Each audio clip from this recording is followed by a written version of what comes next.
Bonsoir Sonia Mabrouk. Bonsoir Mathieu, bonsoir à tous.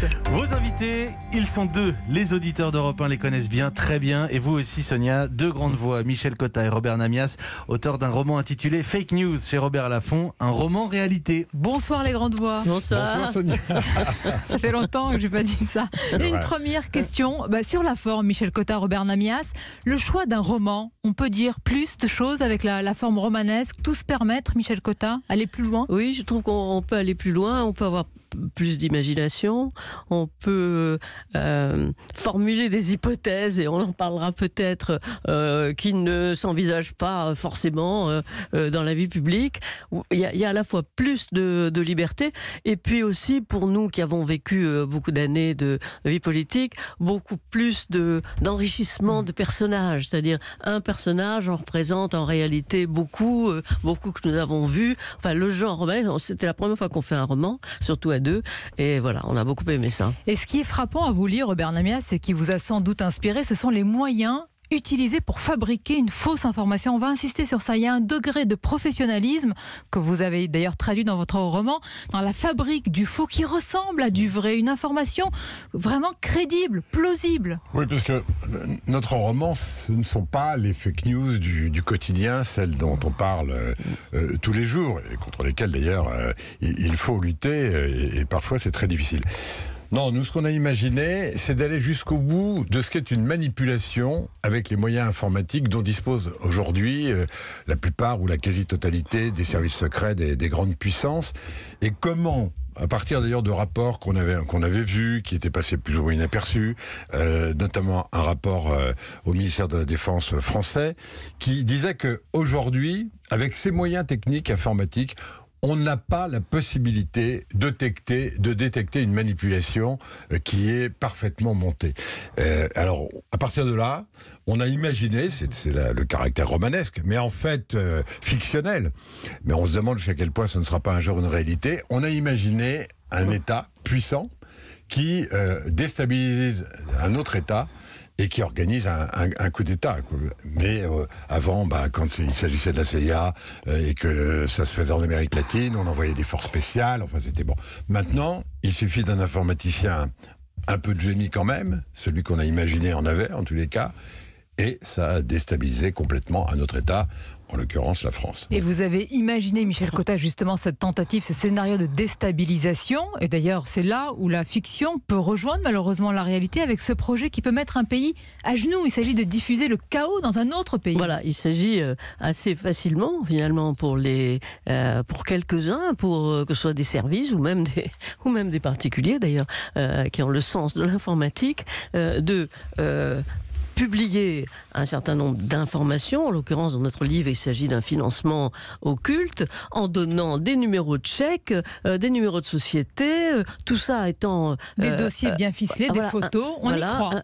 On y croit, et d'ailleurs, il faut que ce soit je cherche quelqu'un qui dévoile les choses à la fin. Oui, c'est ça, un alerteur, qui dise au dernier moment, au moment vraiment où le président va être contraint vraiment à beaucoup de choses, va être accusé de beaucoup de choses, qui démonte le mécanisme et qui le démonte vraiment l'un après l'autre. Pièce par pièce. Et alors évidemment, on s'aperçoit que quelqu'un qui est en face de ces accusations ne peut être qu'en position de défense. C'est-à-dire qu'il n'a pas le choix. Il est confronté à quelque chose, c'est lui qui se défend. Il est présumé coupable. Voilà, il est présumé coupable. Robert Namias, c'est une aventure romanesque quand même. Pour ceux qui nous écoutent, c'est un roman tout d'abord, mais c'est vrai qu'il y a ce constat inquiétant, c'est la colonne vertébrale de votre livre. On a basculé dans un autre monde, un monde un peu incontrôlable. Oui, qui risque de le devenir en tous les cas, parce que ce qui est très évident, c'est que ceux qui font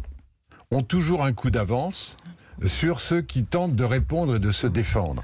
Et ce qui est très clair aujourd'hui, c'est que effectivement, en matière informatique notamment, à chaque fois qu'on croit avoir déjoué des systèmes de déstabilisation, un autre plus avancé, plus technique encore, plus technologique, se met en place, qui n'a pas encore eu les moyens de contre-offensive en quelque sorte.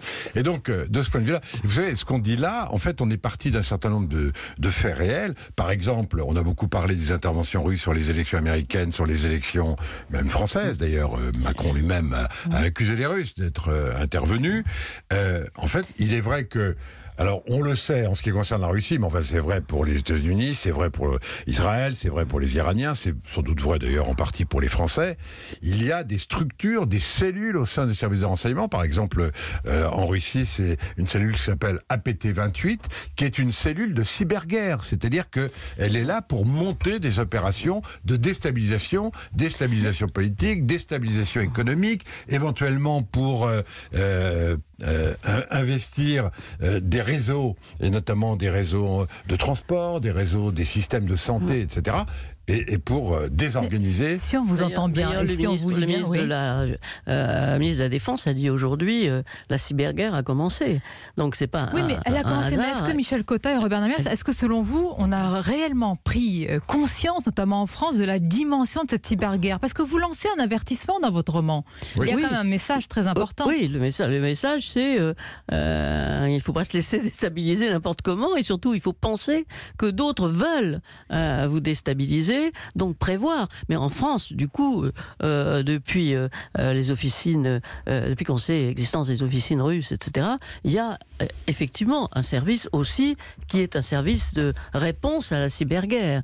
Mais c'est vrai qu'on ne voit pas où ça commence, on ne voit pas où ça finit, parce que si on passe par le nucléaire, si on passe pas seulement par les nations et par les guerres qui opposent les gens avec les autres, on se dit que peut-être on est vraiment entré dans un genre nouveau où la guerre telle qu'on la connaît n'existera plus jamais. Mais il y aura à la place les drones à la place des avions et l'informatique et peut-être à la place des armées. Qui sera à la pointe de cette cyberguerre sera peut-être le maître du monde. En tous les cas, Robert Namias et Michel Cotta, il y a aussi quand même dans ce livre, et c'est ça qui est croustillant également pour nous, les lecteurs, c'est le décorum politique que vous connaissez si bien, avec les déjeuners secrets, les alliances, les trahisons, les coups tordus, bref, la vie politique qu'on voit raconter depuis des années. Voilà, c'est l'autre partie fictionnelle qui nous a beaucoup amusé et qui, j'espère, intéressera. C'est que pour développer cette idée, effectivement, et ce roman qui s'appuie sur l'idée d'une possible cyberguerre, on l'a situé dans un décor qui est le décor de la France politique d'aujourd'hui. On pensait même, on n'imaginait pas d'ailleurs qu'on irait si loin dans l'anticipation, parce que si vous lisez le livre, je crois que vous l'avez lu, on est surpris nous-mêmes par ce qu'on a écrit. On l'a écrit l'hiver dernier. On avait peur d'être rattrapé. Avec un président à qui il arrive des mésaventures. Bon, c'est un livre à clés, mais on cherche les clés, on les trouve un petit peu. Mais attention. Oui, on les trouve un petit peu, mais c'est vrai que sur le président, par exemple, on le trouve. On a effectivement pris un jeune président.